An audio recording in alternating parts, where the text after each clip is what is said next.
This is the Mets Postcast, your instant game reaction for the New York Mets. Part of the Locked On Podcast Network. Your team every day.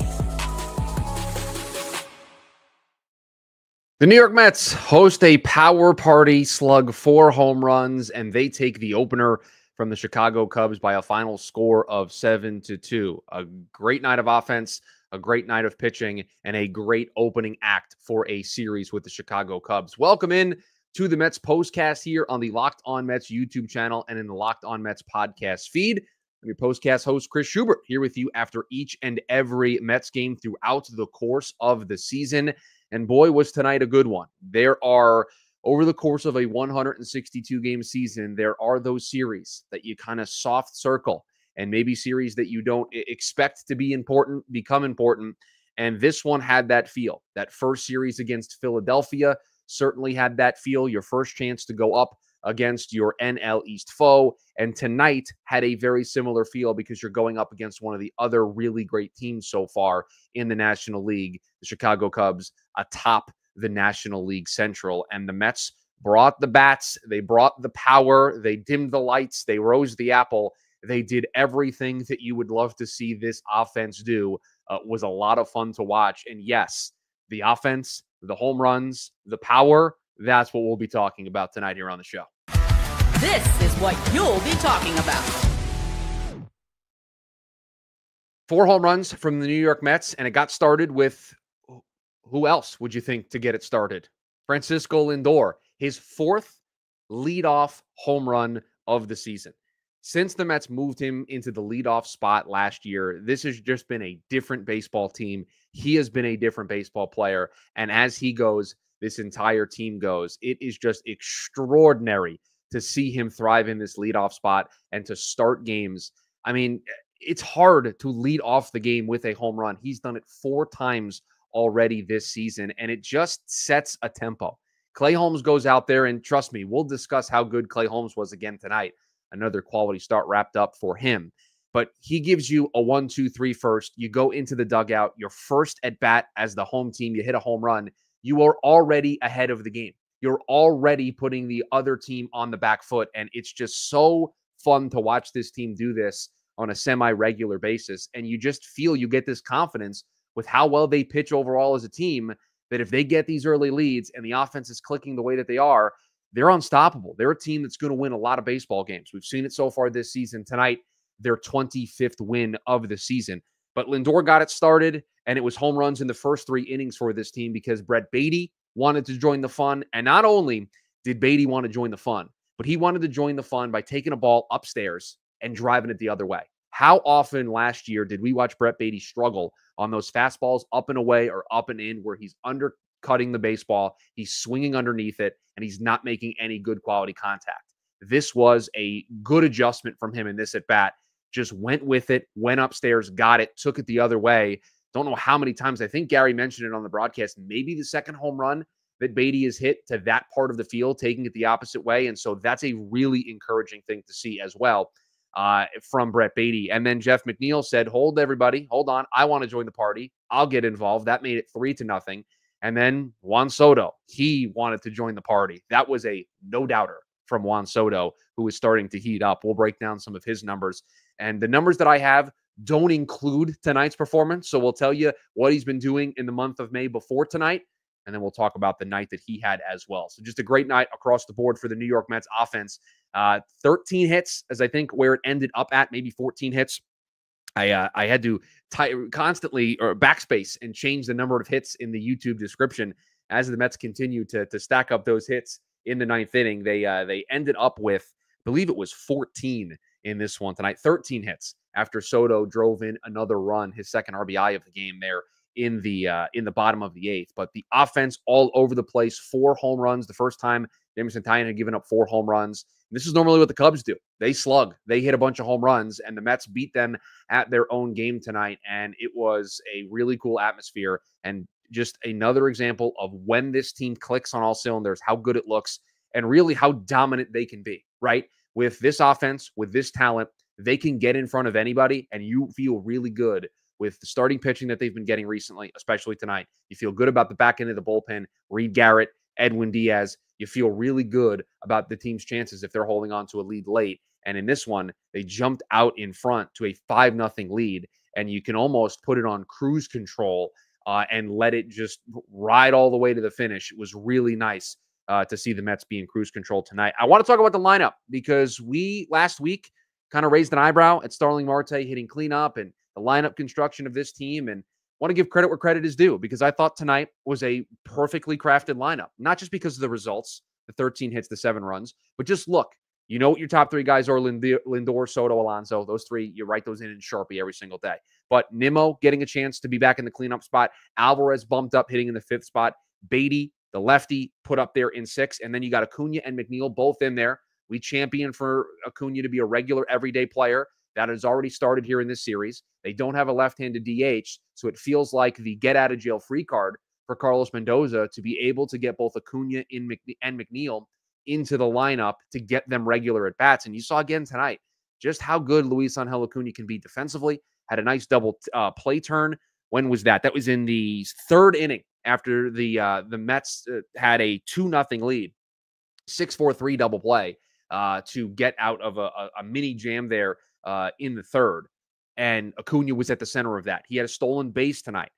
Got a hit. He just continues to find ways to be productive, find ways to help this team contribute, whether it's stolen bases, whether it's defense, whether it's hitting the ball, whether it's just putting the ball in play. I mean, he directly resulted in 2 runs because he puts the ball in play and Dansby Swanson has to rush an inning double play, throws it into the bench, throws it into the crowd, and the Mets are able to score 2 runs. That's what made it 5-0 in the 3rd. So he just continues to be a spark plug, just continues to be somebody who makes things happen for this team on a regular basis. So love the lineup. Taylor hitting 9th to roll it over. Just felt like a really well-crafted lineup from Carlos Mendoza. So more of Brett Baty, if you can do it. I thought he had a nice night tonight, and it definitely feels like they're trying to give Mark Vientos some time to clear his head. They got him a pinch hit at bat tonight, but I think a really good idea to just give him a couple days off. But Acuna in there every day.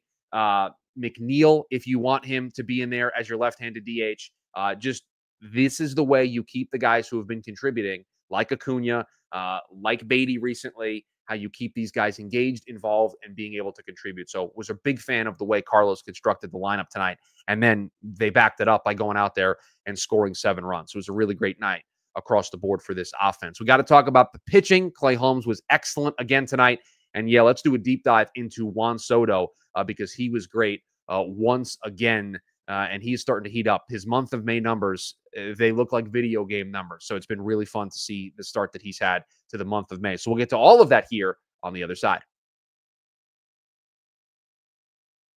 Let's be real. Coffee, it isn't just a drink. It's a ritual. It's a lifestyle, the thing that gets you from half asleep to fully functioning. And if it's that essential, why settle for anything less than amazing? Well, that's where Trade Coffee is going to come in. Trade is the #1 coffee destination in the United States. They deliver fresh, incredible coffee from over 50 of the country's top roasters. Whether you're in for a cold brew or a pour-over purist, they've got the roast you'll love. They've got prices that are comparable to grocery store brands, and they've got flavor that is on a whole different level. Right now, Trade is exclusively offering our customers 50% off your 1-month trial at drinktrade.com/lockedonmlb. That's TRAD.com/lockedonmlb for 50% off your 1-month trial. Did you know that your Fire TV is also an Xbox? Turn any TV into your gaming and entertainment hub with Fire TV Stick 4K devices. No console required. Just grab your paired controller, subscribe or sign in to Xbox Game Pass Ultimate with EA Play included, and you're ready to play. You can dive into hundreds of premium titles. I'll tell you, broke this bad boy out the other day. I was playing some EA Sports College Football 25. Let's say you want to do that. You want to play Call of Duty Black Ops 6, Avowed. As easily as you stream your favorite shows, it's gaming made simple, and it's all on your Fire TV. You can play high-quality Xbox games at a fraction of the cost of a console. Maybe you already have a console. Well, you're traveling, taking that Fire TV stick going to be a lot easier than packing that console up and lugging it wherever you're going. A Fire TV Stick 4K device, more affordable, easier to travel with, allows you to take your or your kids' games and gaming wherever you plug in. Head to Amazon.com/Fire TV Locked On to get started. Xbox Game Pass Ultimate subscription, and a compatible controller required. Available on select devices, including the Fire TV Stick 4K 2nd Gen, the Fire TV Stick 4K Max 1st and 2nd Gen, and the Fire TV Cube 3rd Gen. The NBA playoffs, boy, are they in full swing every night, delivering the chaos, delivering highlight-worthy performances, momentum shifts, can't-miss moments. How many of them just this week in the NBA? The Pacers, Tyrese Halliburton, the Knicks, what they've been doing. You name it, the NBA playoffs have been providing it. FanDuel makes it easy to stay in the game before tip-off and live. With player props, performance trends, and same-game parlays, fans have more ways than ever to play smart and win big. Perhaps you are all in on following the other blue and orange team in town. You want to get on board with the Knicks. You want to rally. You want to support them. You can do so over at FanDuel. New to FanDuel, it's the perfect time to sign up. Head to FanDuel.com and place your first $5 bet. If it wins, you'll get $200 in bonus bets. Make every moment more with FanDuel, an official sports betting partner of the NBA.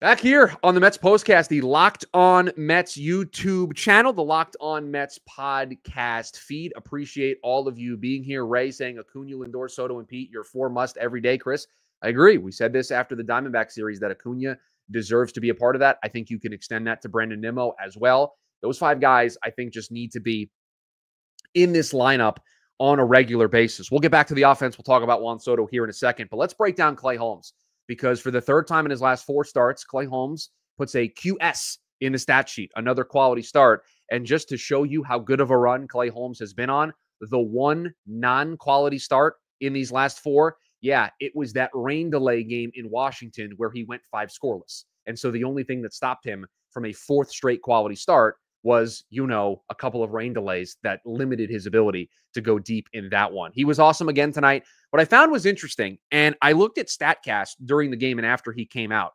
They had him at 56% sinker usage tonight, and they adjust these after the fact. They reclassify pitches, so some of this data changes, but 56% of the time using the sinker. Coming into tonight, he's only used it 35% of the time. So it definitely felt, from an eyeball perspective, he was using the sinker more. I don't know if there'll be an adjustment to that number, and it maybe will come down a little bit, but it definitely felt like more sinkers tonight compared to what he'd been doing the last couple of times out, or at least what he's been doing so far this season.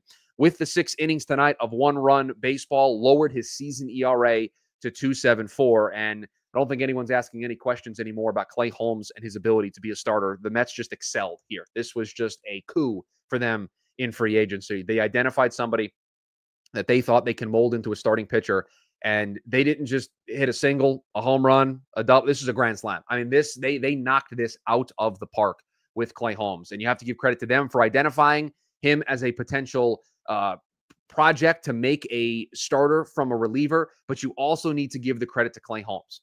Added 3 new pitches to his repertoire. You saw the kick change tonight. You saw that sweeper slider that he's added. He has just become a different pitcher, and it has been amazing to see how good he has been, and he was excellent again tonight.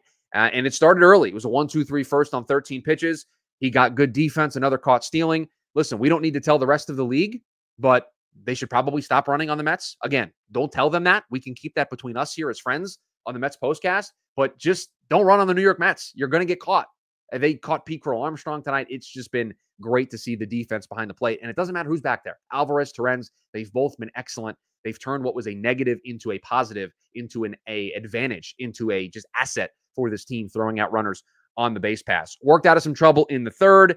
The 4th inning is where they got him for the home run and a double, a 20-pitch inning, but only the 1 run. Worked around a walk in the 5th and then finished in the 6th, a 1-2-3-6 to end it for Clay Holmes. The Mets pitching overall, how about this for you? The 1, 2, and 3 hitters for the Cubs tonight, which were Ian Happ, Kyle Tucker, and Seiya Suzuki, combined to go 1 for 11. Tucker hit the home run. The 1 RBI, 1 walk, and 4 strikeouts. That's how you win baseball games, ladies and gentlemen. The best hitters of this lineup, you shut them down. 1 for 11. The 1, 2, and 3 hitters went for the Cubs tonight. And so that is just a positive for you as a team when you can stifle the opposing team's 3 best hitters. That's exactly what the Mets did tonight. Let's make sure we talk about Juan Soto before we get out of here. Coming into tonight in May, hitting .346 with a .455 on base percentage and .885 slugging and a .1340 OPS.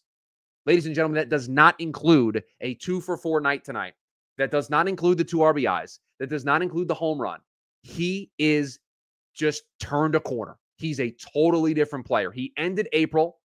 We get the numbers here so we're accurate. He ended April with a 232 average, a 347 on base percentage, a 701 OPS. And so far through May, not including tonight, 346, 455, 885 slugging, and a 1340 OPS. Those numbers are only going to go up with another home run, another couple of RBIs tonight. He has completely turned a corner. The at-bats are better. He's not just hitting home runs. These are no doubters. Did you see the reaction tonight when he hit that home run? Left no doubt about it. He knew exactly. Just like the one he hit to dead center at Chase Field against the Diamondbacks earlier this week. These are no doubters, man. And he's hitting the ball hard.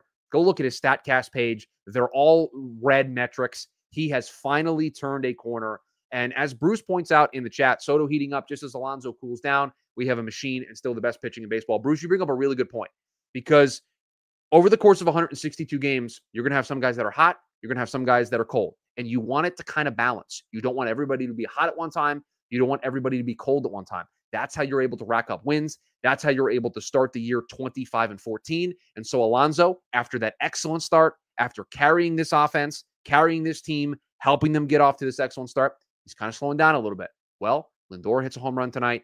Baty adds a home run. Soto's hitting great to start the month of May. This is just how baseball works. And so it's really nice to see Soto picking it up. And boy, does it feel like he is back to being the guy we saw in the Yankees last year, the Padres, the guy that you saw in Washington. He is just starting to become that MVP caliber player, and it couldn't come at a better time for this team.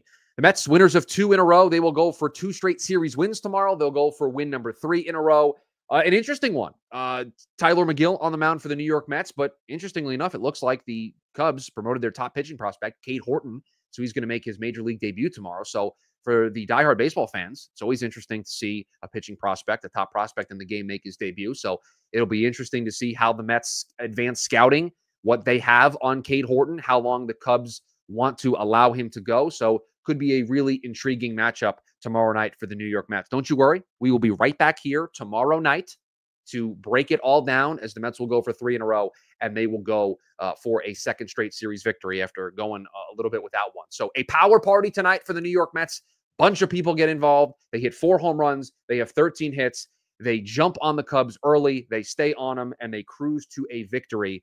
And they now have 25 wins here on the season, 25-14. And they move their home record to 14-3. Have just been excellent in front of that Citi Field crowd. Let's hope they can keep it going tomorrow. Like I said, we'll be right back here to break it all down. Appreciate all of you joining us here. Appreciate all of you interacting in the comments. If you are new here, subscribe, turn on that notification bell so that you are notified when we go live and you can join us after each and every Mets game throughout the course of the season. Appreciate all of you for joining us as the Mets pick up a victory, and hopefully tomorrow they will make it 3 in a row. See you tomorrow, everybody.